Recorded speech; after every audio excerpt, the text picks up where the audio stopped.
Pues buenas tardes a todos y a todas. Bienvenidos a esta conferencia que organiza Izquierda Unida de Ávila, porque entendemos que no hay mejor forma de celebrar el 86 aniversario de la Segunda República Española, aunque sea nuestra añoranza tener otra república no igual, sino mucho más mejorada, que recordar lo que aquel gobierno hizo por la cultura y por la educación en los sitios más deprimidos de nuestro país. Luego vinieron otros que se encargaron de continuar la tradición de que el hombre sin conocimientos es un hombre manejable. No fue así en aquel gobierno. Si consiguiéramos alguna vez repetirlo, no sería igual, sería mejor, y seguiríamos trabajando por la cultura como aquellas personas, aquellos seres humanos trabajaron para hacer que los ciudadanos, en particular en este caso los de Ávila, tuvieran mayor acceso al conocimiento y con ello menos posibilidades de ser manipulados por nadie. Por eso hemos elegido esta conferencia para celebrar el 86 aniversario, ya digo, de la Segunda República, que se celebra el próximo viernes. Yo no tengo mucho más que decir, sino bajarme de aquí, sentarme ahí con vosotros para escuchar a dos personas llenas de conocimiento y que siguen transmitiendo conocimiento, como aquellas personas, como aquellas misiones pedagógicas hicieron, como son Serafín de Tapia y Antonino González Canalejo. Yo no tengo nada más que deciros, simplemente abrir bien los oídos, porque vais a conocer seguramente muchos ya la conocéis, pero vais a conocer una realidad ampliada de lo que fue bueno para los ciudadanos y ciudadanas de España, en particular de Ávila, en aquellos años. Bueno, pues en primer lugar debo decir que el día y la hora están mediatizados por nuestra circunstancia, en fin, cultural, de la presencia de la influencia y el papel y el peso que tiene la Iglesia en nuestra ciudad. El 14 de abril coincidía con el Viernes Santo y no hemos querido incordiarles y tal, quitarles clientela. Bueno, y la hora a las 7 de la tarde, demasiado pronto, pues igual, para que las procesiones no se queden sin tanta concurrencia, como ocurriría si hubiésemos puesto nosotros a las 8 esto.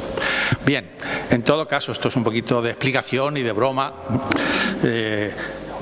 Todavía no estamos en capacidad de competir con la Iglesia Católica aquí.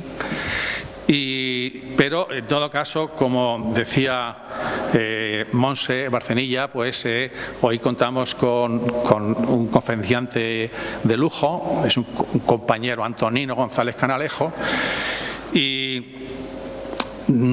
esta actividad, pues de dar una conferencia para conmemorar el correspondiente, en este año es el 86 aniversario de la República, con una charla político-cultural, pues es una trayectoria, una tradición que tenemos en Izquierda Unida de Ávila desde hace varios años, ¿no?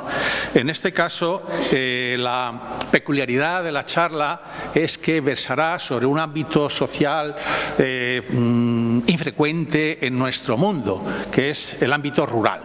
Hoy, estos años, esta sociedad gira en torno a lo urbano, y parece como que no hubiera otras realidades.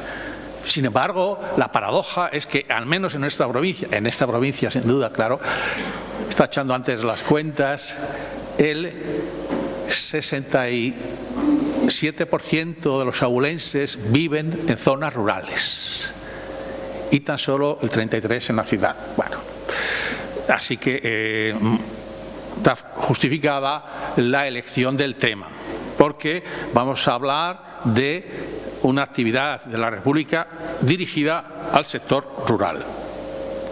Esa circunstancia de que el campo, lo rural, asumiera un protagonismo de primer nivel, pues es algo que nunca había ocurrido en la historia de España. Nunca los poderes centrales se habían preocupado del campo. Sí se habían preocupado del campo en cuanto a la fuente que proporcionaba los ingresos con el que se mantenía el Estado. Es decir, para succionar recursos del campo siempre se habían preocupado, pero no para, en fin, llevar a cabo una iniciativa tendente a mejorar las condiciones de vida de los campesinos.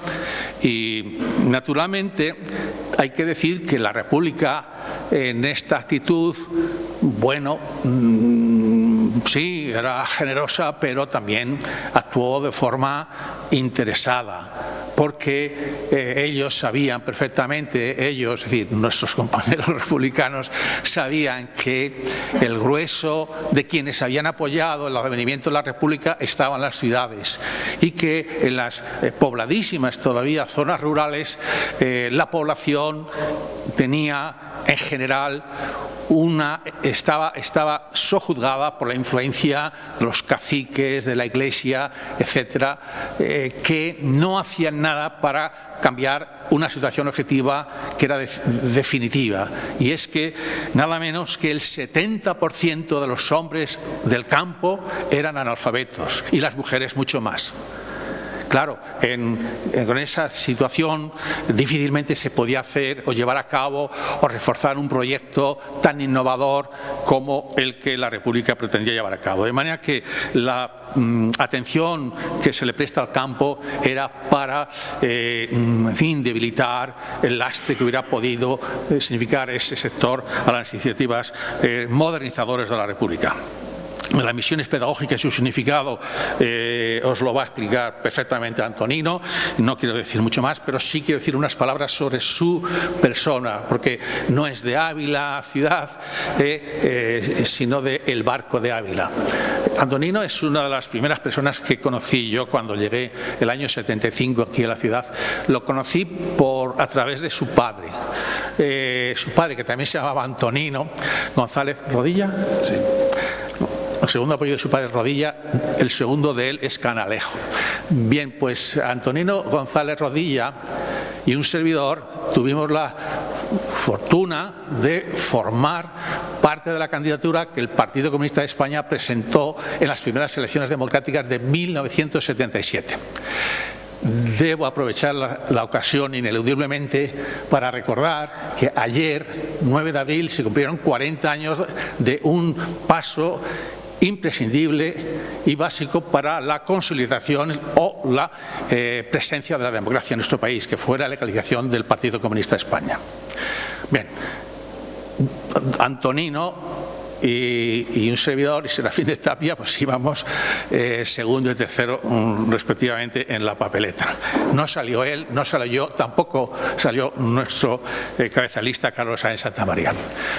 El pedigrí de Antonino no se acaba con un padre comunista, que ya lo era cuando era estudiante en Valladolid, creo, me dijo, en la Universidad de Valladolid, sino que Antonino tiene un abuelo materno que se llama Pedro Canalejo, por eso he insistido, Canalejo es su segundo apellido, fue su abuelo materno, que era un personaje también farmacéutico como él.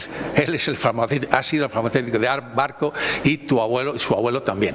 Don Pedro Canalejo ya en el año 1911 fue el presidente del Sindicato de Turismo y Alpinismo de la Sierra de Gredos, un hombre avanzado a su tiempo. En esa circunstancia de persona amante de la naturaleza, amante y practicante de naturaleza, se explica por qué tuvo aquellas relaciones cordialísimas con don Miguel de Unamuno, que iba con frecuencia en verano a Becedas, un pueblo cercano a Barco. Unamuno era un obseso de escribir cartas, como no había internet ni WhatsApp, pues ya sabe, escribían cartas, y una de las personas con las que se escribiera con su abuelo. Y por tanto, bueno, pues claro, estamos ante Antonino ha bebido de fuentes de mucha solvencia, la sensibilidad social de su padre y la sensibilidad natural y cultural de su abuelo, ¿no? En realidad, yo lo he estado pensando, pero al final no me salía la cosa así. Yo pensaba que Antonino es como un humanista, que vive en una zona amena como Fray Luis de León, allí apartado del ruido, del mundanal ruido, y pues le pedí que me diera un currículum de porque claro, al no estar tan cerca, pues nos hace que no conozcamos todo.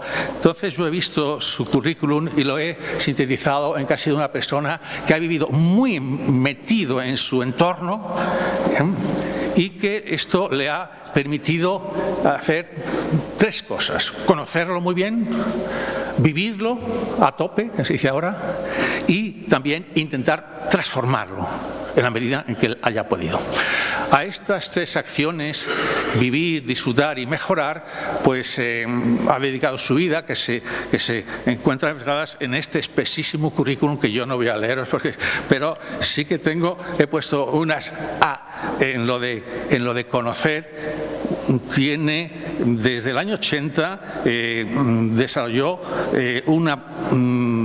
formó parte de la Comisión de Estudios para el Desarrollo y Defensa de Gredos, y que editaba esa institución una revista en la cual Pregón de Gredos ha colaborado muchísimas veces. Ha dado conferencias porque él, como farmacéutico, le gusta la flora. Y porque aquello de los ¿cómo se decía? Los boticarios han estado siempre muy relacionados con las hierbas curativas. Dioscórides escribió un libro de muy interesante que está en la Biblioteca Nacional de Salamanca. Bueno, decía que entonces formas parte de esas comisiones, también de las jornadas de verano de Gredos, que todas las veces, las 14 veces has estado tú allí coordinándolas, 14 años coordinando las jornadas de la Sierra de Gredos que organiza la UNED. Has sido ponente en numerosos cursos aquí y allá. Ha sido parte de un grupo de estudio de la flora de Gredos y, amigos, ha descubierto una nueva especie vegetal, un endemismo de la Sierra de Gredos, se llama una planta, que ya me gustaría que me digas, el Astragalus de Besae, juntamente con otros 2 o 3 compañeros. Bueno, no os digo más en el ámbito del conocimiento. Evidentemente, aquello que acabo de decir es fruto de su trabajo en la mesa y también de sus paseos inacabables por todos los rincones, no solo de Gredos, montañas, sino de comarca de Barco. Evidentemente, de eso no consta en el currículum. Todos los domingos que yo te llamaba por la mañana nunca estabas en casa, y entonces no había móvil. Entonces os podéis imaginar dónde andaba. No iba a la iglesia, ya había acabado. Quiero decir que siempre que llamaba ya había salido de misa. Y el tercer punto, el transformarlo. Antonino no se ha quedado solo con conocer y disfrutar, se ha empeñado en trabajar. Fijaos si lo ha hecho, que en el año 79 fue el primer alcalde demócrata después de la democracia en el Barco de Ávila, ¿no? Y también, como último, es una cosa que aún no has puesto en tu currículum, es que el próximo 12 y 14 de julio dirige y coordina un nuevo curso de Gredos que va a versar sobre paisaje y patrimonio en las montañas ibéricas, retos de futuro. Además de estas actividades, pues has coordinado el comité de la zona de agricultura de montaña de la comarca Barco-Piedrahíta, y elaboraste un informe territorial socioeconómico de la comarca de Barco-Piedrahíta con el Departamento de Geografía a petición de la Consejería de la Culta de Castilla y León. En fin, último término, tiene un currículum. Hemos escrito cosas a la limón en materia de desarrollo local cuando yo era diputado provincial, de esas no aparecen aquí, pero no ha parado en su vida. Y no solamente ha hecho todo esto, sino que el año 2015, en cuanto pudo tener un poquito de tranquilidad, leyó su tesis doctoral en la Universidad de Salamanca, que obtuvo las máximas calificaciones. De manera que ahora no vas a poder hablar, pero después que Bruno nos pase unas diapositivas, te daremos la palabra que nos ilustre sobre las misiones pedagógicas en Ávila. Enhorabuena para Antonino, un aplauso.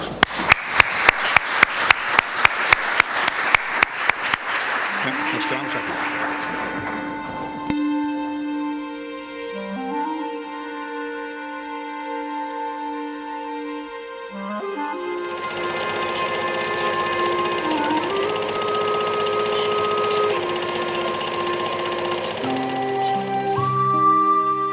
El 29 de mayo de 1931 se promulga el decreto por el que se crea el Patronato de las Misiones Pedagógicas.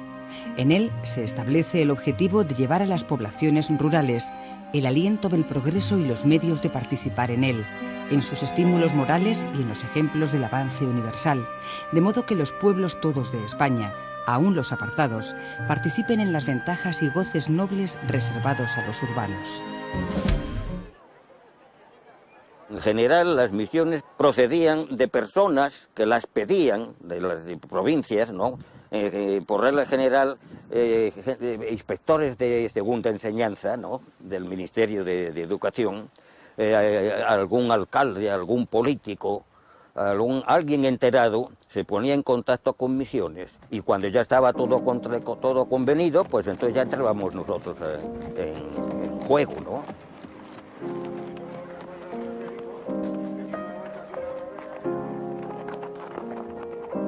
Si vemos los programas de misiones cuando llegan a una aldea, que puede ser la aldea más perdida que nos imaginemos de las montañas de tal provincia, etcétera, hay conferencias sobre cuáles son, dijéramos, los deberes naturales de los ciudadanos y los derechos que la República les concede, cuál es el derecho de la mujer.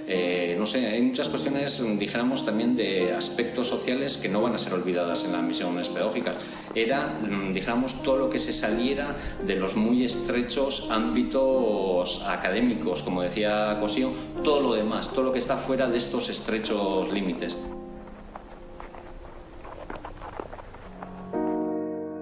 ¿De qué mundo vienen estas personas? Éramos tan lejos de su mundo que parecía que venías de otras galaxias, de sitios que ellos no podían entrar en su imaginación que existieran, ni cómo vestíamos, ni cómo llevábamos para comer, ni cómo hablábamos, ni cómo... Éramos otra cosa, tampoco éramos los titiriteros que van por los pueblos. Había otra relación, era otra cosa. Era como si algo de pronto que no se puede creer llegara a ellos y dijera, pues sí, creerlo, que estamos aquí, venimos a ayudaros. Desgraciadamente fue tan poco tiempo que no sirvió de mucho.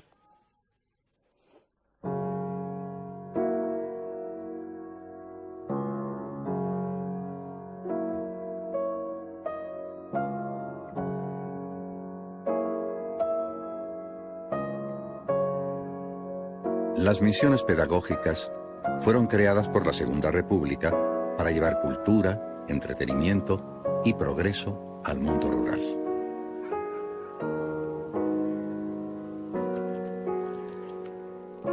Era una escuela ambulante que iba de pueblo en pueblo.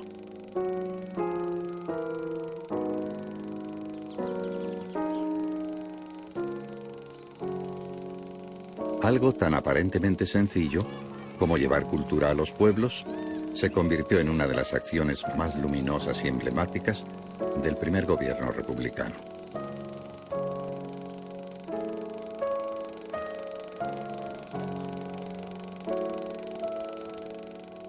En los años 30, el 75% de la población española vive en el campo y más del 35% es analfabeta. La educación en el mundo rural está abandonada por unas clases dirigentes que viven en la ciudad. Los maestros están mal pagados y desmotivados. Cuando en 1931 triunfa la República, se pone como objetivo superar este atraso, igualar las oportunidades del campo y la ciudad y hacer saber a los campesinos que ellos también son ciudadanos de la República. La miseria que había en los pueblos era tan horrorosa que entonces se decía, cuando seas padre, comerás un huevo, porque entonces los huevos se partían para dos en las familias modestas. Trabajar mucho para vivir, para poder comer pan y alguna patata. ¿No te creas? Entonces oías hablar de la miseria que había en el campo en España, pero yo no la había visto. Y entonces con las misiones tú veías a aquella gente que verdaderamente era la miseria.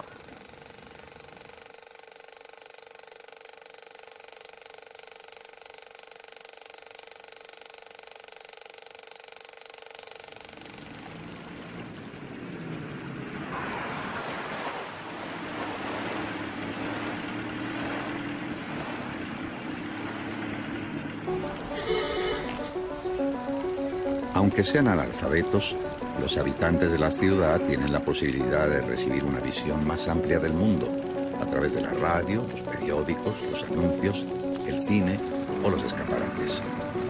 Esta educación indirecta es lo que el pedagogo Manuel Bartolomé Cosío llama la cultura difusa. En este sentido, la distancia que separa el campo y la ciudad es inmensa. Mientras unos disfrutan de los avances del siglo XX, otros viven una existencia casi medieval.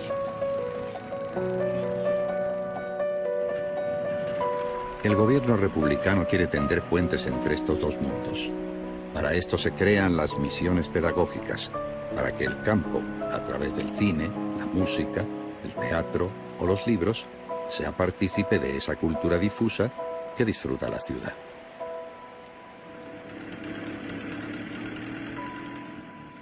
Y sobre todo hacer ver una cosa, que la cultura española no es la educación cristiana española, sino que es la cultura española. Es una educación civilizada en vez de una educación religiosa. Esas son las misiones pedagógicas. Acercar al pueblo al tesoro de sabiduría nacional. No precisamente que hagan novenas y que recen y que hagan tal. Es otra cosa. Es una educación ciudadana, una educación cívica. Las misiones pedagógicas responden muy bien al espíritu educativo de la institución libre de enseñanza. Es decir, representan casi como la culminación de ese espíritu de la institución libre de enseñanza y además en la Segunda República.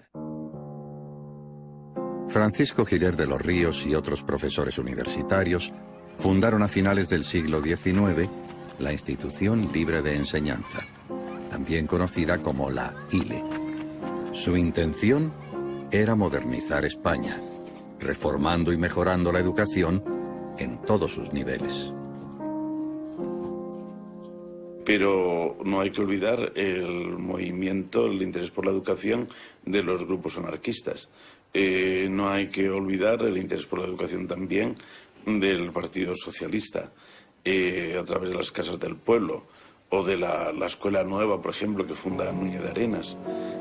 No hay que olvidar las universidades populares, unas que tenemos controladas y otras que desconocemos, pero hubo unas cuantas. Durante el reinado de Alfonso XIII, Manuel Bartolomé Cosío, discípulo de Giner de los Ríos, intenta varias veces que el Estado realice misiones pedagógicas para apoyar a los maestros rurales. Cosío, que había sido profesor de la ILE y director del Museo Pedagógico, es uno de los intelectuales más respetados de su época. Aún así, no logrará crear las misiones hasta la llegada de la Segunda República.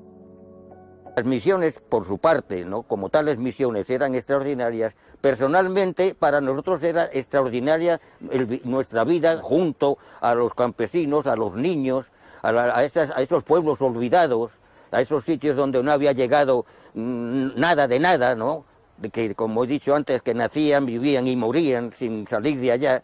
Pues eso sí nos hizo un efecto muy grande, muy profundo, que lo hemos recogido pues a lo largo de la vida. Nos hizo, de algún modo, nos transformamos.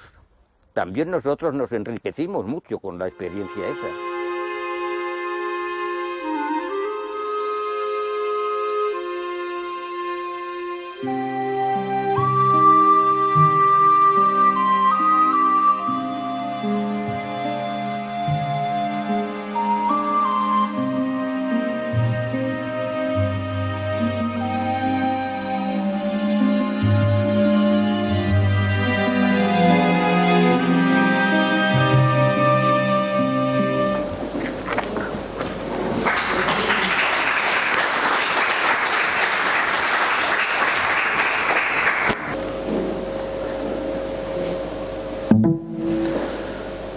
Esta película que hemos visto es sumamente recomendable. Es un documental que realizó hace unos años Gonzalo Tapia y muestra perfectamente lo que eran las misiones pedagógicas, el espíritu de la República y también la condición de los maestros y de los voluntarios, los misioneros, que son los verdaderos protagonistas de las salidas a los pueblos más recónditos de la geografía española. Antes, para hacer una introducción, para que nos demos una idea de cómo era la situación en el campo, yo he comenzado, este es el cartel inicial, la siguiente, haciendo una comparación en lo que era, cómo estaba la ciudad de Ávila y cómo estaba la provincia. Ávila era una ciudad cerrada, una ciudad que pensaba en crisis profunda, que vivía a principios del siglo XX, hasta pocos años antes de la República, vivía de su pasado y tenía nostalgia de su pasado y permanecía cerrada, impermeable a las nuevas ideas que se estaban generando en las grandes ciudades de España y de Europa. En cambio, gran parte del medio rural español había una pequeña burguesía que estaba receptiva a las ideas de Francisco Giner de los Ríos. Y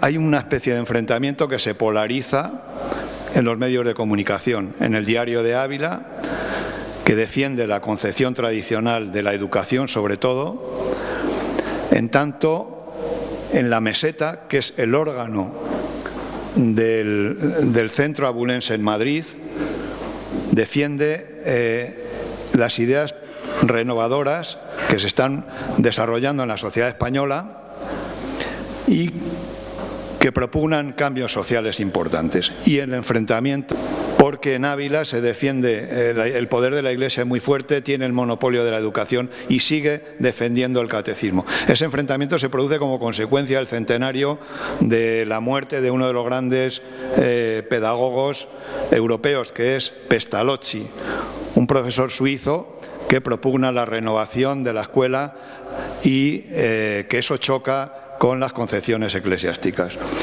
Eso, y el otro campo en el que se enfrentan es con el cacique, con el caciquismo. El campo español está dominado por los caciques y esas dos son las grandes resistencias que tiene que vencer la República y también los renovadores de la provincia de Ávila.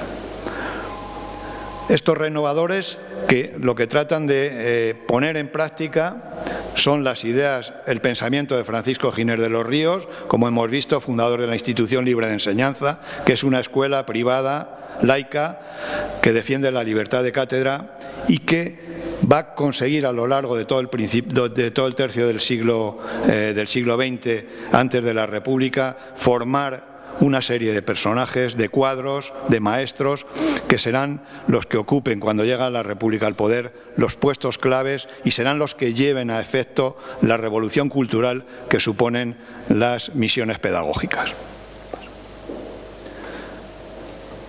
Ahí pone, la Institución Libre de Enseñanza es un proyecto modernizador, europeísta, que buscaba un cambio en las estructuras mentales seculares que redundaría finalmente en un cambio de las estructuras sociales. Vamos a ver.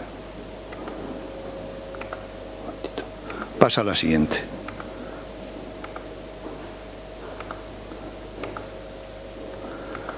Y el protagonista de ese cambio es la escuela y el maestro.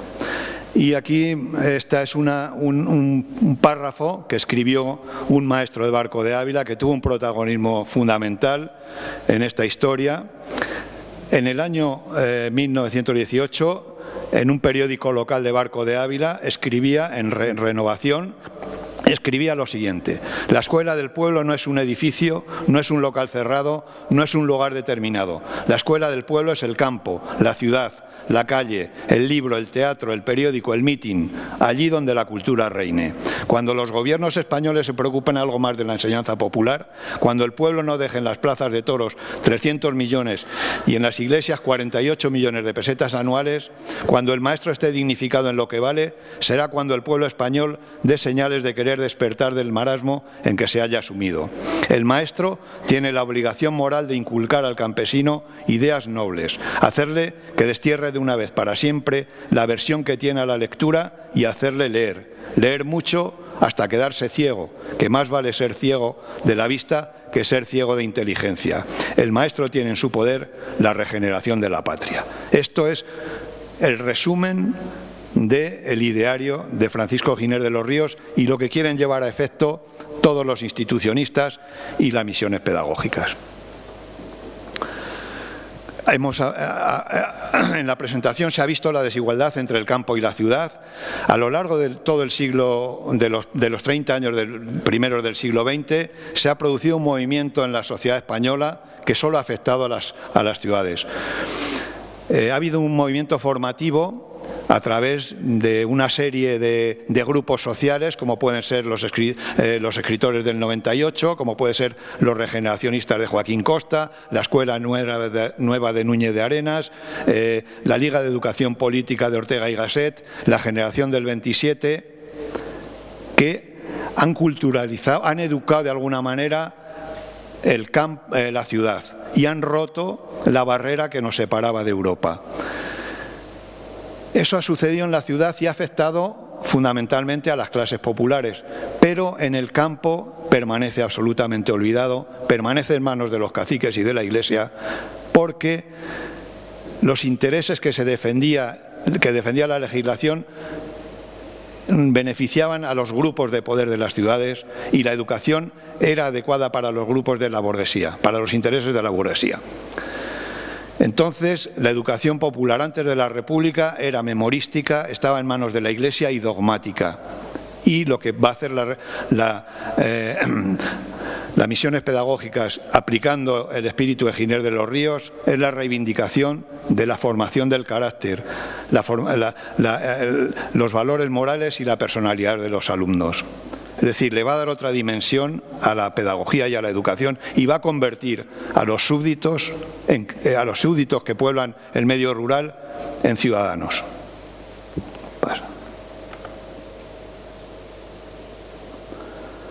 Así pues, en la proclamación de la República se produce el 14 de abril de 1931 con estas condiciones. Y ya y con el gran apoyo popular. Y ya con el primer gobierno de la República es consciente de esa desigualdad de campo y ciudad y al mes y medio de tomar posesión, es decir, a finales de mayo, emite su primer decreto de creación del Patronato de Misiones Pedagógicas. La cuestión es tan precipitada que no le dotan ni siquiera de materiales ni de presupuesto, cosa que tendrán que ir haciendo a lo largo de todo el año 1931. Crean el Patronato de Misiones Pedagógicas, que será el encargado, el protagonista de organizar esas misiones que van a llevar al campo, al medio rural, una nueva, que es la nueva de la cultura. Y ponen al frente del patronato a don Manuel Bartolomé de Cossío, que es el primer catedrático de pedagogía que hay en este país, un hombre de una categoría internacional, que en esa época ya estaba jubilado, se había jubilado en el año 1929 y se auxilia como miembro del patronato de otra serie de personajes intelectuales de primer orden, pedagogos y escritores, etcétera. Entre ellos podemos destacar ahí pues al secretario Luis Álvarez Santullano, que es el que realmente va a llevar a efecto la política renovadora, la política pedagógica del pensamiento de Bartolomé de Cossío, porque él es muy mayor ya y no puede acceder a los pueblos, no puede desplazarse, y también otro pedagogo, Ángel Llorca, y entre ellos, pues, como no, Pedro Salinas o Antonio Machado. Estos son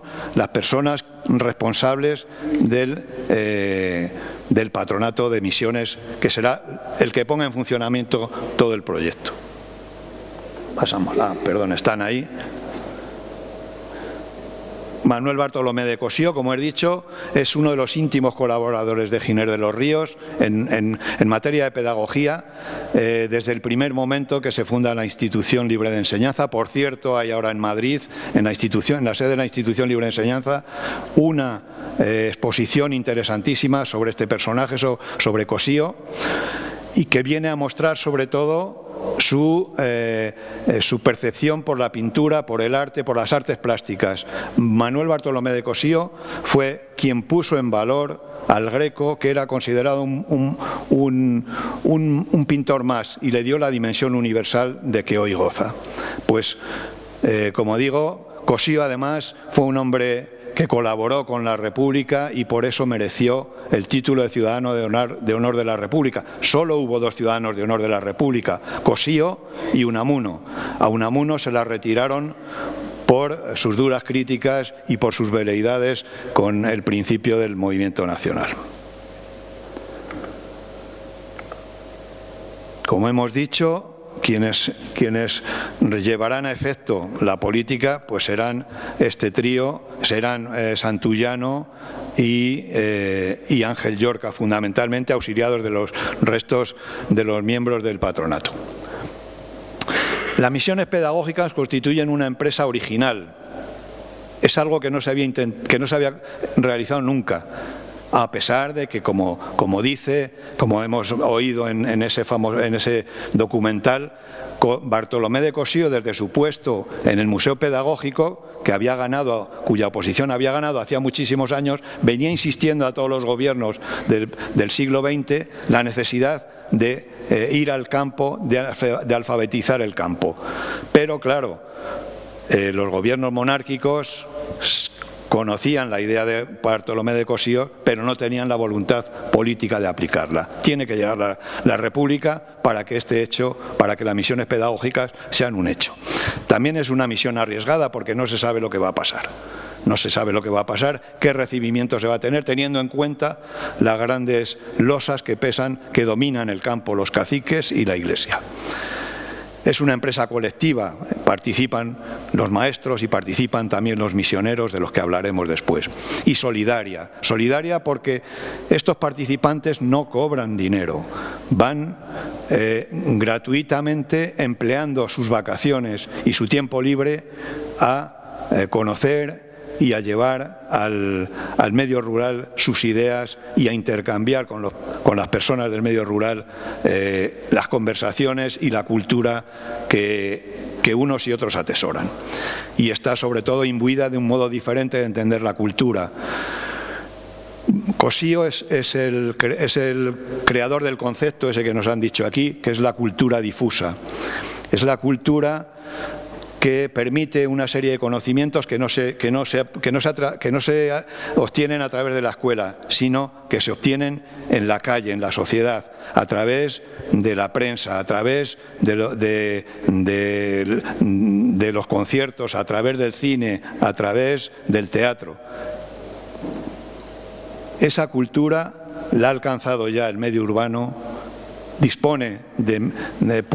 puede formarse en ese ambiente, pero sin embargo en el medio rural no existe nada de eso, no hay luz eléctrica, no se conoce la radio en muchos lugares, en la mayoría de los lugares.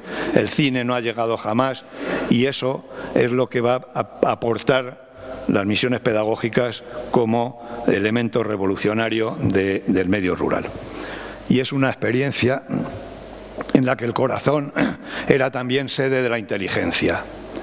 Y además son el fruto de un tiempo luminoso. Este tiempo que corresponde con lo que se ha denominado la Edad de Plata de la cultura española, que se ha ido forjando a lo largo de los 50 años precedentes y que ha situado a nuestro país a la cabeza de la educación mundial y también a la cabeza de Europa en materia de libertades públicas y de derechos civiles.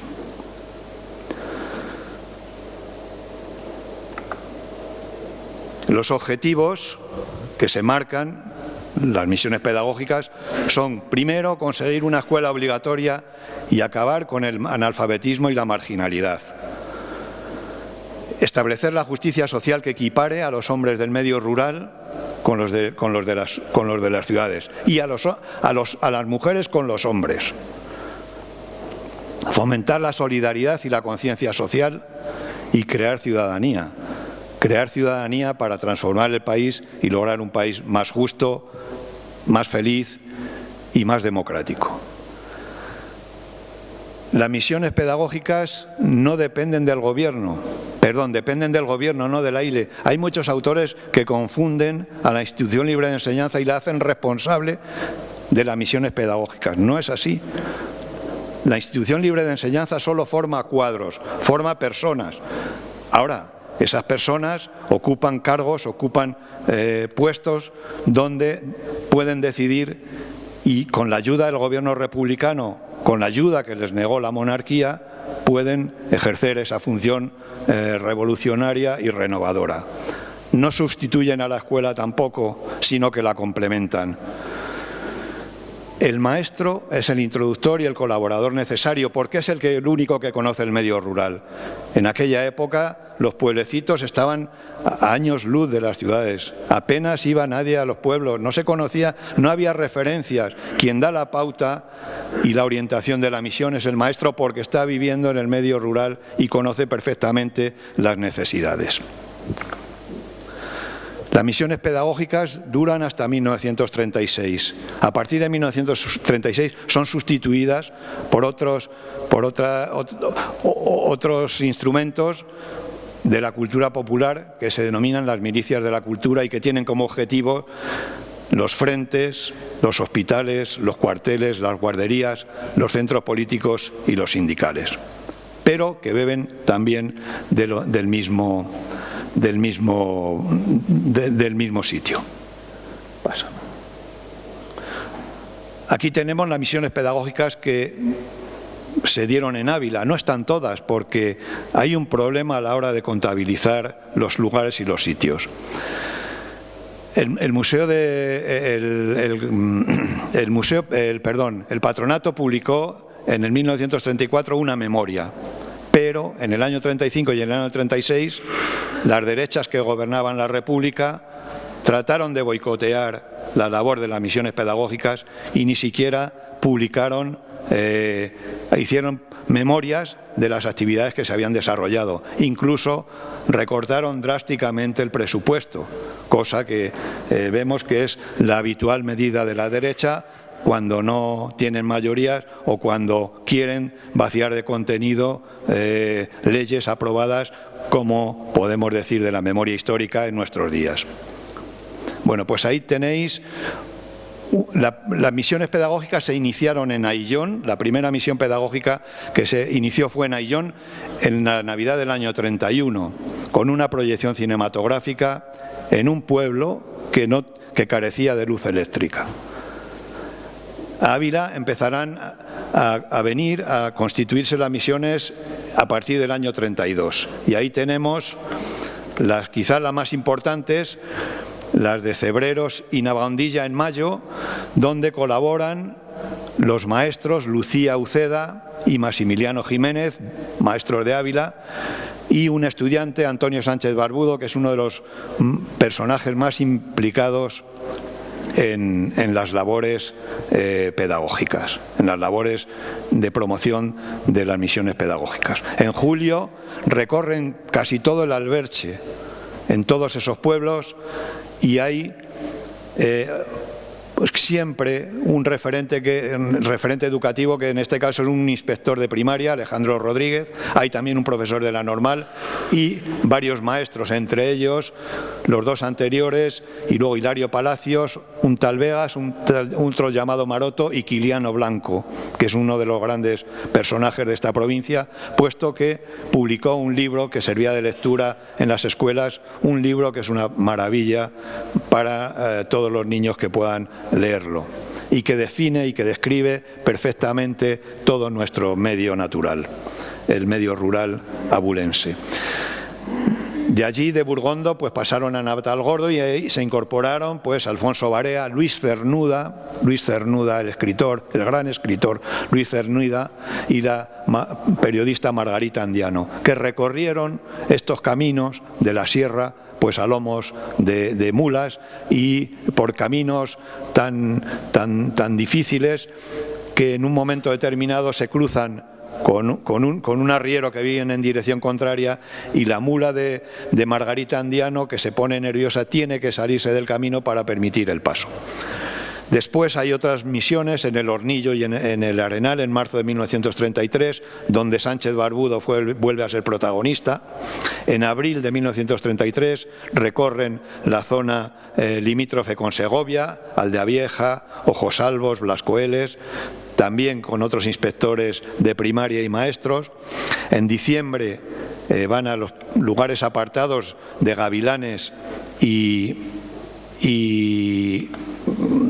Gavilanes y Guisando, y luego ya a partir del año 34 hay una referencia a unas misiones, pero carecemos de la información de quién las protagoniza, porque la información, como digo, está muy dispersa y en ningún sitio yo he logrado localizar quiénes van a Aldeaseca, aunque luego haremos referencia y se podrá obtener alguna idea de quiénes fueron, a Martín Muñoz de las Posadas, que es el pueblo segoviano, y a otros pueblos de Ávila que yo identifico con la zona de la Moraña, a Pedro Bernardo a Mijares en julio o agosto del 34 o al Hoyo de Pinares en agosto del 35.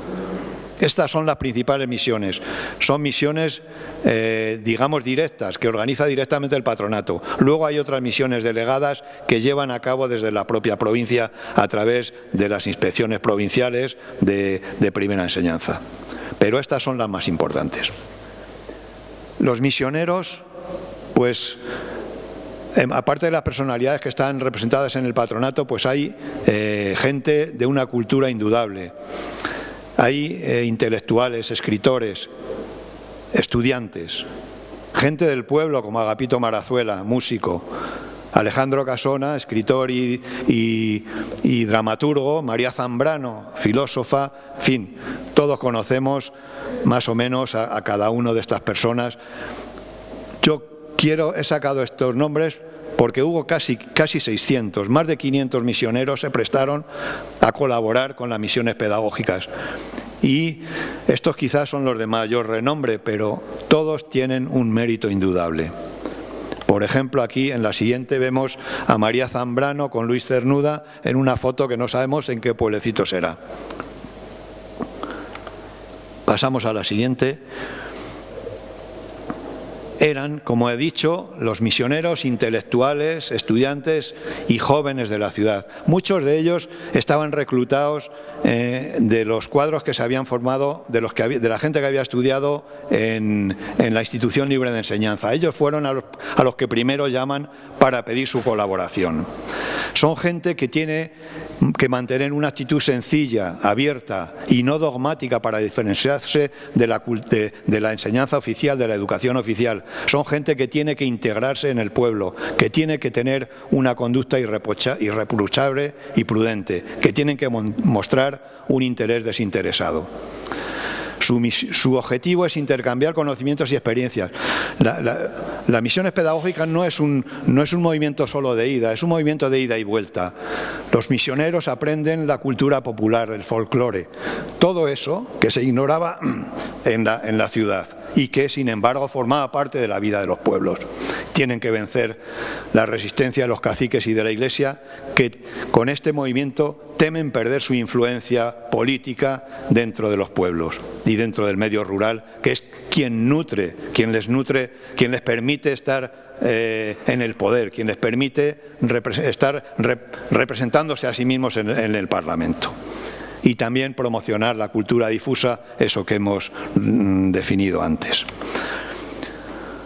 Los misioneros llevan a cabo unas tareas difíciles de ejercer en muchos casos. Tienen que desplazarse por caminos, hemos visto algunos en la película, con una impedimenta, con un bagaje, en fin, en condiciones realmente difíciles en muchos casos, porque no a todos los pueblos se puede llegar en automóvil. Y este es el bagaje de una misión, pero eso les compensa la recepción, cómo son recibidos en todos los pueblos. El entusiasmo del pueblo por acogerles, por escucharles, por oírles y por contarles también sus problemas y sus cuestiones quizá un poco más personales. Tenemos ahí cómo son recibidos en las urdes, pero la siguiente es de otro pueblo cómo sale a recibir con banderas prácticamente el total de la población. O en el siguiente, cómo en Valdepiélagos la gente que viene del campo va a escucharles al teatro, va a escuchar el coro y va a ver el teatro, sin haber pasado siquiera por su casa y haber dejado las herramientas de trabajo. O cómo en las Urdes les hacen una demostración que para mí es entrañable, ahí en medio de un pueblo sin luz, sin condiciones, cómo la gente se presta a enseñarles lo suyo, sus tradiciones. La otra es de Navaondilla y muestra lo mismo, cómo el pueblo sale al camino, se echa al camino para recibirles, o cómo en la siguiente, en Bonanza, una vez que han llegado, se hacen una foto en conjunto para la posteridad. Y hemos dicho que tienen que vencer las reticencias de los caciques y de la Iglesia, y lo consiguen. Lo consiguen porque, a pesar de que hay una propaganda tremenda en contra, a los críos se les dice que vienen los comunistas, los críos de los pueblos lo cantan, pero a continuación dice, vamos al cine, vámonos al cine. O sea que realmente vencen esa resistencia, y también lo demuestra esta foto de un sacerdote escuchando el coro en uno de los pueblos a los que ha acudido. O la siguiente, como otro cura está contemplando junto a un paisano cuadros del museo ambulante. En este caso sería de Murillo. Y van a los sitios más apartados, hemos dicho.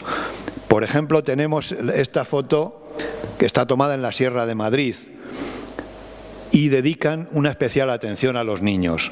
O sea, la formación de las misiones pedagógicas no va dirigida en exclusiva a los niños, pero son sus principales destinatarios. Y vienen también aquí en esta otra foto, que yo considero que es de uno de los pueblos del Alberche. No hay quien me lo quite, porque ese perfil de las montañas del fondo me recuerda a mí a toda la sierra del Zapatero, vista por la parte del Alberche. Creo que es esa. E imparten sus enseñanzas, cuando tienen que enseñar, no en la escuela, no en locales, también al aire libre, como decía mi paisano Aniano Montequi. La escuela es allí donde hay cultura, donde se puede producir la cultura. Y así dibujan al aire libre o hacen gimnasia también, como en la siguiente fotografía. Es decir, es una enseñanza integral. Van a despertar el carácter intuitivo de los niños en contraposición a la memorística y a la dogmática que están acostumbrados los maestros religiosos. Y también la despedida será exactamente igual. La gente sale a despedir a los misioneros. Esta foto está tomada en el Barco de Ávila, cuando el coro y el Teatro del Pueblo abandona a la población en esos coches, porque allí tenemos la suerte de que había carretera allá y se podía llegar en coche. Y sale la gente a despedirles. Bueno, la siguiente muestra cómo las misiones llegan realmente a gran parte de la población, casi a todos los rincones más apartados, no a todas las aldeas, pero sí se dirigen a las cabeceras de comarca. Este es un fragmento del mapa de las misiones que refleja la zona centro. Vemos cómo en las provincias limítrofes con Madrid está prácticamente todo el territorio recorrido. Y las misiones tienen unos presupuestos. Hay gente que dice que no, que no sé si es intencionadamente, que niega que haya un presupuesto. Efectivamente, se dota de presupuesto. Hay un presupuesto inicial de 100.000 pesetas para crear bibliotecas, con 100 libros en cada biblioteca. Y luego, en cada año, en los presupuestos de la República, conciertan una serie de dineros para atender las misiones pedagógicas. Ahí vemos los del año 31, que son 350.000 pesetas, los del 32, 600 y pico mil, los del 33, 800 y pico mil. y en qué conceptos se van a gastar. Y vemos también cómo en el año 33 no está ejecutado todo el presupuesto. ¿Por qué? Porque el gobierno republicano que está en manos de la derecha quiere boicotear ese proceso y hace lo que están acostumbrados a hacer siempre: recortar y distraer para que esa labor no se llegue a realizar. Y vemos cómo se invierten esos dineros, y fundamentalmente se invierten en bibliotecas. Se crean a lo largo de todo el ciclo más de 5.000 bibliotecas en todo el país. Y el presupuesto total al año 34, porque esto, como dije antes, está en la memoria del patronato de 1934, solo se conoce el primer trimestre del 34, el resto no se conoce, porque no hubo más memorias, pues como el gasto fundamental es la creación de bibliotecas, que sobrepasa el 1.000.000 de pesetas y que significa más del 70%. El resto de los gastos son menores, pero son menores por una razón: porque aquí no se contabiliza la labor de los misioneros, puesto que no cobran. Si se hubiera contabilizado, por supuesto que ese presupuesto se habría elevado considerablemente. Pues bien, las bibliotecas se dotan de una serie de libros que se adquieren entre publicaciones muy diversas. Están representación de los clásicos españoles. Están, pues por ejemplo, de exploradores, de Livingstone, un explorador que descubrió África o las fuentes del Nilo, estuvo buscando toda su vida. Están de las 1001 noches, de historia de España, de Julio Verne. A pesar de lo que han dicho, no había intención de adoctrinar a la gente. No había libros dogmáticos que justificasen el comportamiento que luego los vencedores de la guerra civil tuvieron con los libros, y al cual me referiré después. Son acogidos los libros igual, tanto por niños como por adultos. Precisamente los niños introducen la costumbre, al llevar libros a casa, de que se sume a la lectura, se sumen los adultos. Pero no solo hacen ese tipo de actuaciones. Bueno, ya hemos visto que daban clases de dibujo, etcétera, también de cuentacuentos. La palabra es un vehículo fundamental para la educación y para desarrollar la inteligencia. Y Margarita Andiano está contando aquí en Navarrevisca, junto con la maestra, con Lucía Uceda, me parece que se llamaba, a los niños cuentacuentos.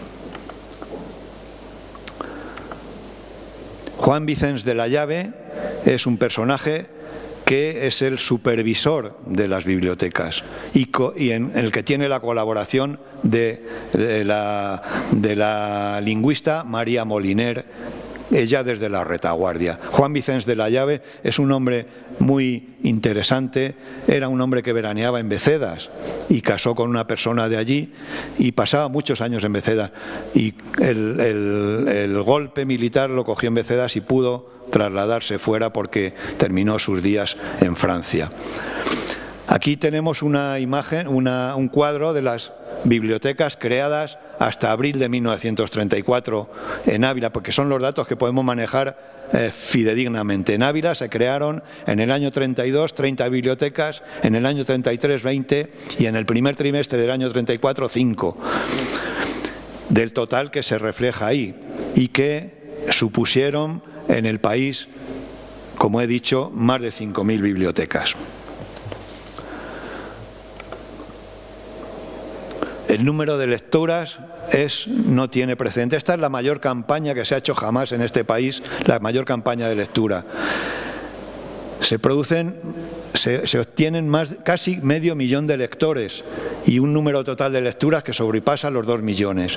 Y los niños fundamentalmente suponen el 70%, estos son cifras globales para todo el país, sobrepasan el 70% de lecturas, lo cual pues es un referente claro del espíritu que imbuía a esta gente y del cariño que aplicaban a las bibliotecas. Aquí tenemos, bueno, este es un cuadro que representa solo las bibliotecas que se crearon en la Sierra de Ávila, que era en principio a lo que iba destinado mi trabajo, porque mi trabajo sobre las misiones pedagógicas estaba en relación con mi tesis doctoral, que estaba ceñida a la Sierra de Gredos. Pero, sin embargo, aquí vemos las bibliotecas que se crearon en Ávila entre el año 32 y 33, el total, que son 50 y tantas. Y hay que destacar que en Ávila se crearon 4. 2 para las escuelas, una para la Casa del Pueblo y otra para la Asociación del Magisterio. En los demás pueblos se crearon 3, excepto en Cebreros, que se crearon 2, y en Barco de Ávila 3. Una para la agrupación socialista, otra para la Sociedad de Oficios Varios y otra para la Sociedad de Trabajadores de la Tierra.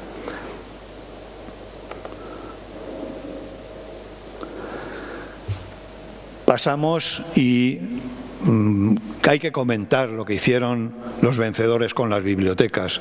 Y el título de esta filmina es un título con el cual mi padre se refería siempre a la guerra civil. Era la guerra de la espada contra el libro. Y los vencedores lo demostraron enseguida.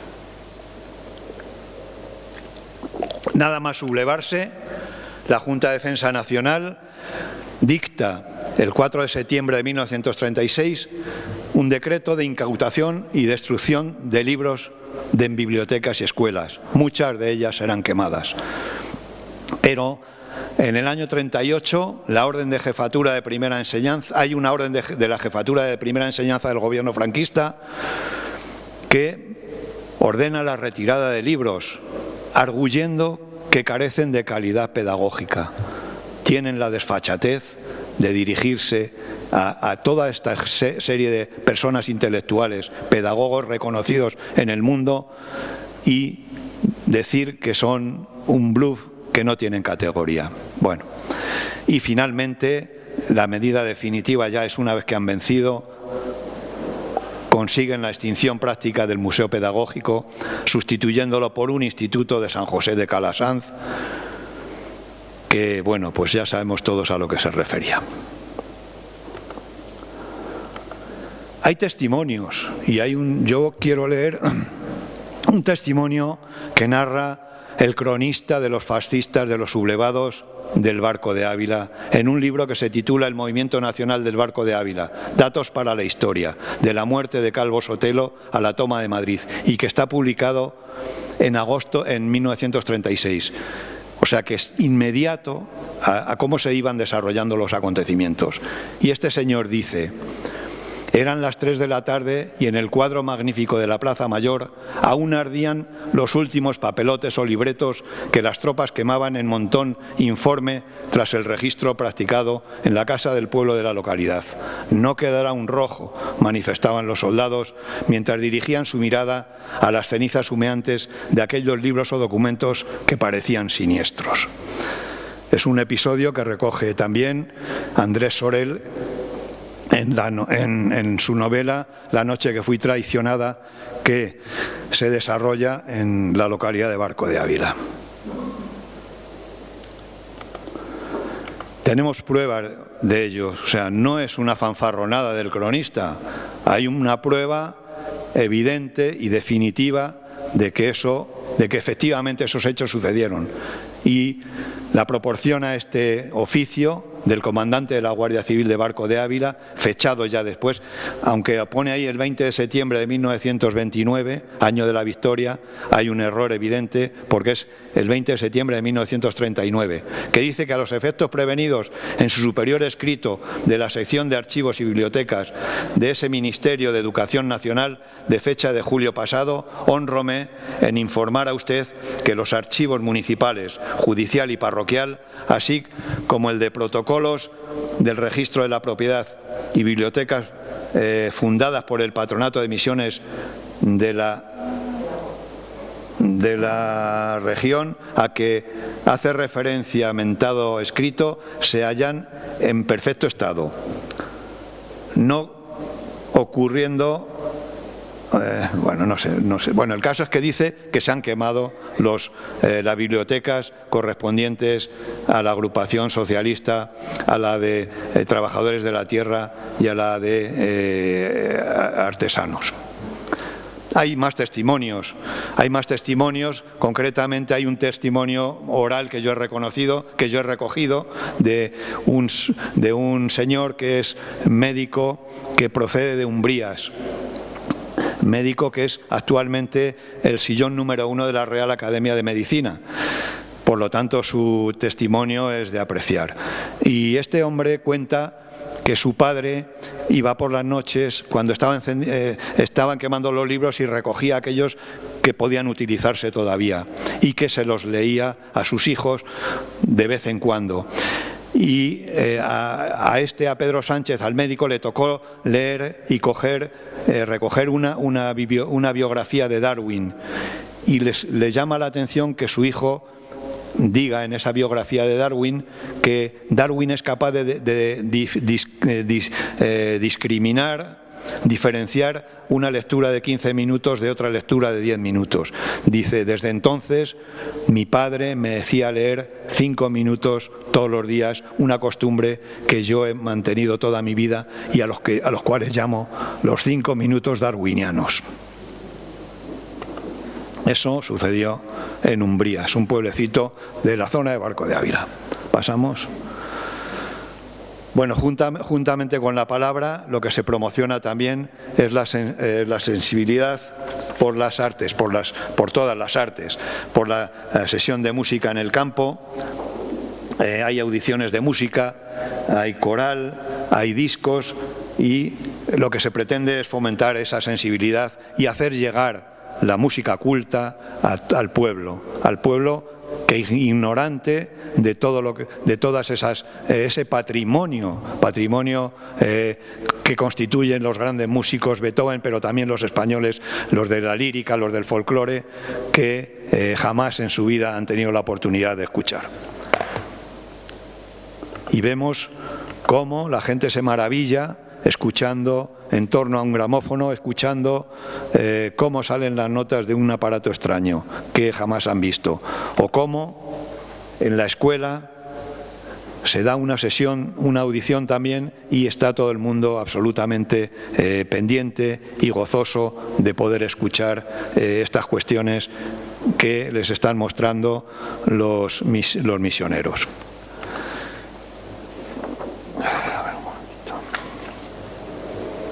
También otra cuestión importante es el Museo del Pueblo. El Museo del Pueblo está a cargo de Ramón Gaya, y en él toma también Ramón Gaya, que es un pintor al que han seleccionado en un concurso para que haga las copias de determinados cuadros del Museo del Prado, que son las copias, las que evidentemente se van a llevar a los pueblos y se van a exhibir por todas las poblaciones. Él es digamos el responsable del museo, junto con Sánchez Barbudo, que es, como he dicho antes, un escritor estudiante también que está muy implicado en todo el proceso de las misiones. Y ahí tienen a Gaya Nuño haciendo una demostración de una pintura rápida en una localidad, en un pueblo. La siguiente corresponde, me parece que es a Turégano, es una exposición de los cuadros del Museo del Prado. Se exhiben dos colecciones, una primera colección solo con cuadros del museo, en la que llevan pinturas de Goya, que llevan a los grandes, a Velázquez, en fin, a Murillo, a los grandes pintores españoles, y luego hay una segunda colección que incorpora otros cuadros también importantes del patrimonio español que estaban en otros museos, como es la Escuela de Bellas Artes de San Fernando o el Museo Cerralbo de Madrid. Y ahí se puede ver el entusiasmo que muestra la gente también al contemplar esos cuadros, y cómo la imagen que es muy ilustrativa, se reúnen en torno a una exposición al aire libre que se produce del museo en la localidad segoviana de Turegano. La primera vez que sale el museo de Madrid es con dirección al Barco de Ávila.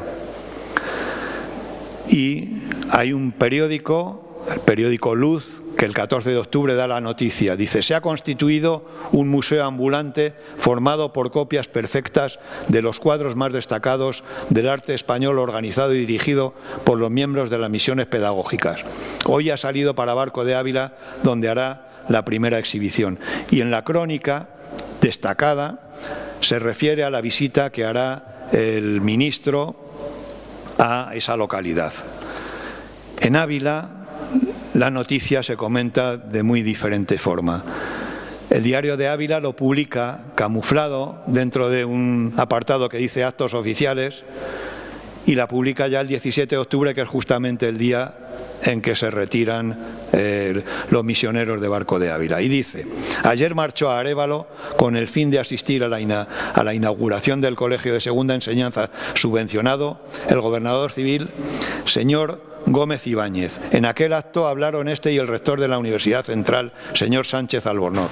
Por la tarde estuvieron ambos en Barco de Ávila visitando las misiones pedagógicas. También estuvieron en este sitio el ministro de Instrucción, señor de los Ríos, y el director general de Primera Enseñanza, señor Llopis, los cuales cenaron en Ávila, saliendo después para Madrid. El museo pedagógico será enviado en breve a Piedrahíta. Yo pienso que si ahora cualquier ministro que se desplaza a un pueblo merece grandes titulares, en aquella época pues debía ser mucho más señalado. Bueno, en fin, también reflejo en este cuadro las poblaciones que visita el museo. El museo de Barco de Ávila no va a Piedrahíta, como por error recoge el Diario de Ávila, sino que va a Arenas de San Pedro, y luego también irá al año siguiente a Cebreros, y al año siguiente a Piedrahíta y a Madrigal de las Altas Torres. Una vez que se ha ido el museo, pasamos al cine. El cine, esta es la carátula de la parte documental que se ha incluido en la introducción de la charla, que es un documental de Gonzalo Tapia que yo recomiendo que se visualice, porque es un documento único, con el testimonio de numerosa gente que participó en las misiones. Cómo improvisan en pueblos donde o no tienen luz o tienen que proyectar en una sábana. En fin, el responsable del cine es José Valdelomar. José Valdelomar es un personaje de una categoría mundial. Es, junto con Buñuel, el gran representante del surrealismo en el cine español, y fue además un gran documentalista. Aquí vemos, por ejemplo, es quizá las imágenes más asombrosas que representan a las misiones, las proporciona el cine, porque el cine no se conocía en la mayor parte de los pueblos, y la gente recorría largas distancias para asistir a una función. Así, por ejemplo, en La Bañeza se reúnen en una sesión al aire libre en una noche de verano más de 1000 personas a contemplar el cine. Y las expresiones son realmente asombrosas. La cara de satisfacción, de felicidad, de indudable regocijo, con el disfrute que muestran, el disfrute de la gente contemplando las proyecciones, que son unas proyecciones también muy diversas. Por ejemplo, el mayor número de películas son de carácter geográfico, hasta 34, hay cómicas 21, de ciencias naturales 20, de asuntos agrícolas 19, de lecciones de las cosas 17, sobre industrias 14, de dibujos animados 12, de física 8, sanitaria 7, de historia 4. En Ávila el cine recorrió 16 localidades y se hicieron 135 proyecciones que están recogidas en ese cuadro. Y que, bueno, pues no voy a comentar, pero vamos, recorrieron pues buena parte de los rincones más apartados de la provincia.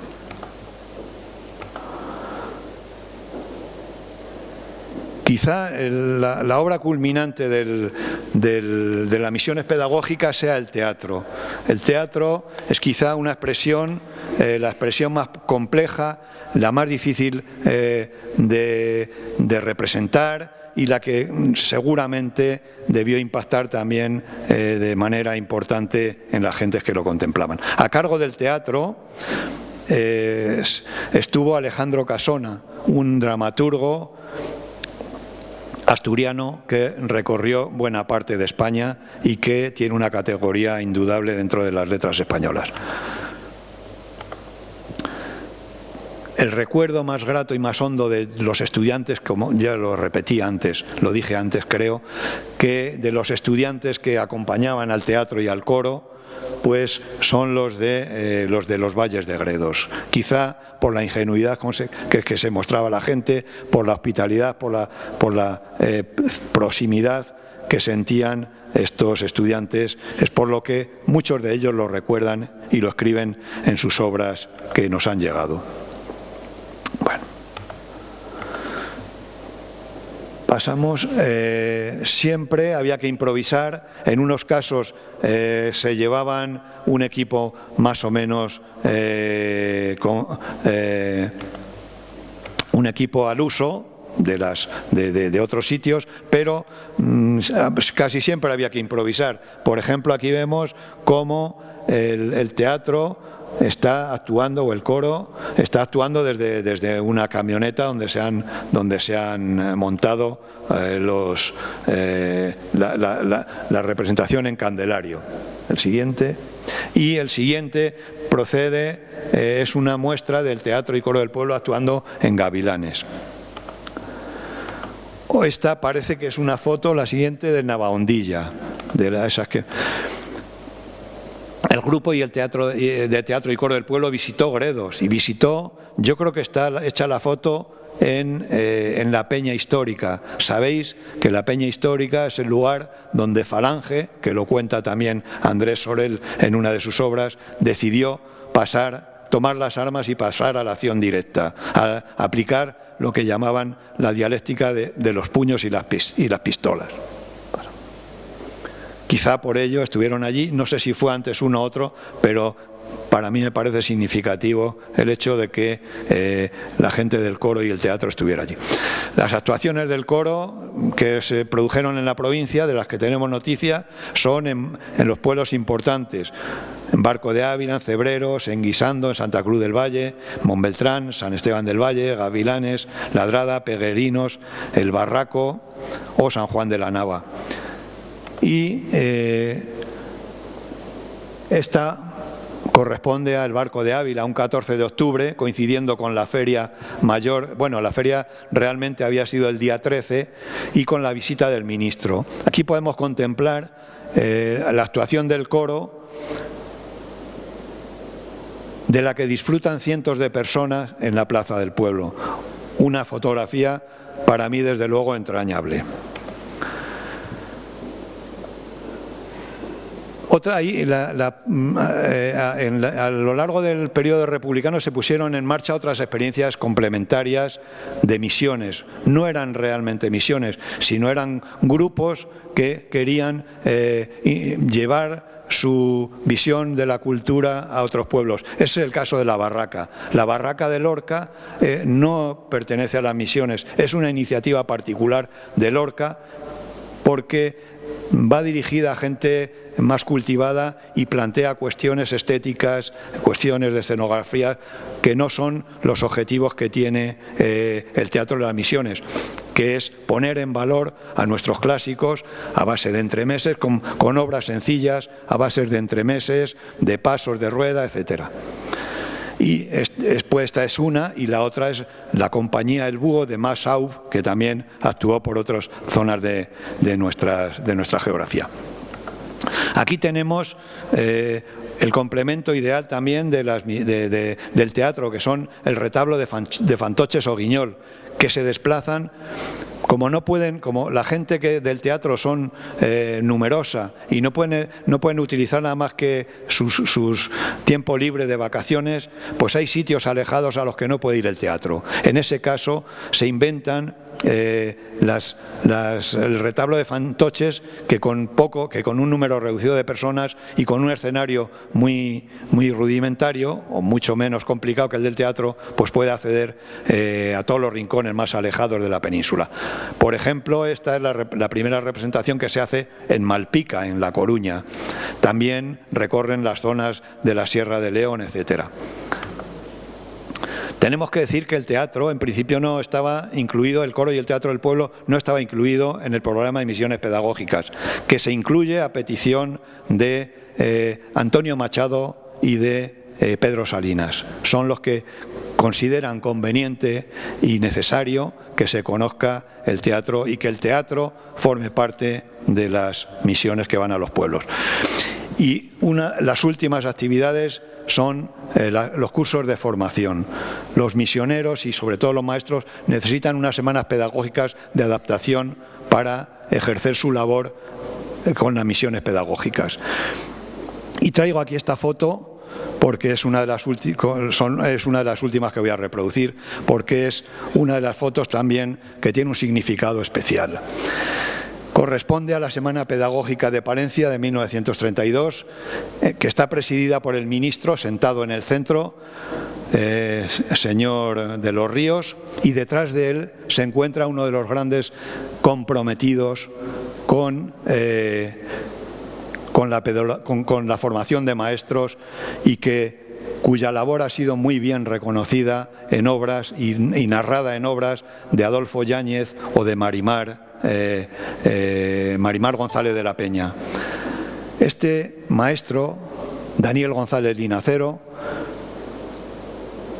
reunió prácticamente en ese seminario a casi la totalidad de los maestros de la provincia, a casi la totalidad. Y el golpe de Estado, estaba casada, él ejerció casi toda su vida pedagógica o su vida más destacada en Palencia, desarrolló una labor pedagógica importantísima, escribiendo libros sobre la historia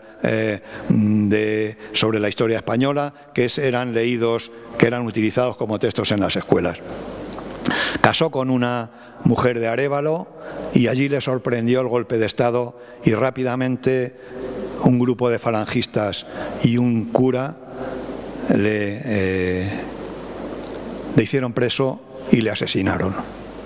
Este es un homenaje que creo que merece contarse, porque es una experiencia y tiene un valor indudable.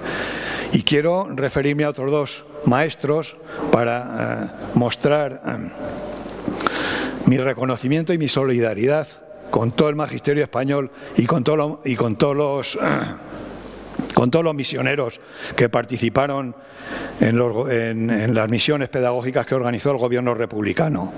Los dos tuvieron que ver con Barco de Ávila. Y apenas se ha hablado de su labor. Manuel Senén Toribio Bernal procedía de la Mata de Ledesma, un pueblecito de Salamanca, y ejerció en Barco de Ávila hasta 1924-1925 en Barco o en pueblos de la comarca de Barco y de Piedrahíta. Llevaba el espíritu de la institución libre de enseñanza en su ideario. Publicó un periódico que se llamaba El Eco del Tormes, que fue el portavoz del Sindicato de Turismo de Barco de Ávila, que estaba comprometido con la labor regeneradora de la institución libre de enseñanza. Este hombre salió de Barco de Ávila, ejerció luego en La Seca, en Nerva, Andalucía, y terminó en el Levante español. En Beniel, Murcia, le sorprendió el golpe de Estado y no dudó en incorporarse a un regimiento de Granada para defender a la República. Después logró salvar la vida, yo creo que gracias a que una vez que no pudo salir del país, perdió el barco en Alicante y entonces hubo de permanecer allí, escondido un año, y yo creo que negoció su entrega, lo cual le salvó la vida indudablemente. Pero fue condenado a 30 años de cárcel, y de los cuales cumplió pues aproximadamente algo menos de la mitad, pero fue depurado, expulsado del magisterio, y fue cuando ya salió de la cárcel un hombre absolutamente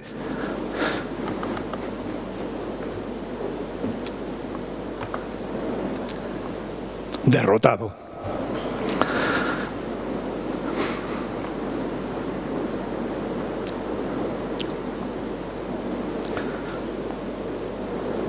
Perdonad.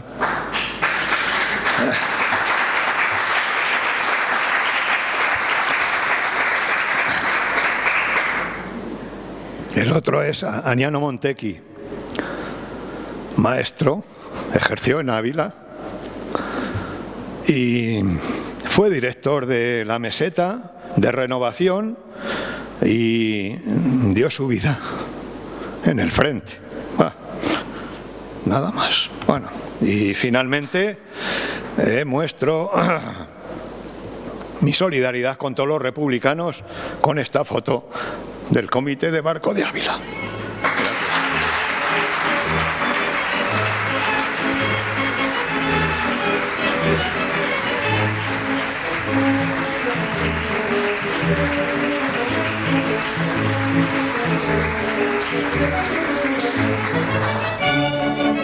Damos ya por finalizado el acto, agradeciendo a Antonino y a Serafín la presencia y el buen hacer este acto. Muchas gracias y viva la República.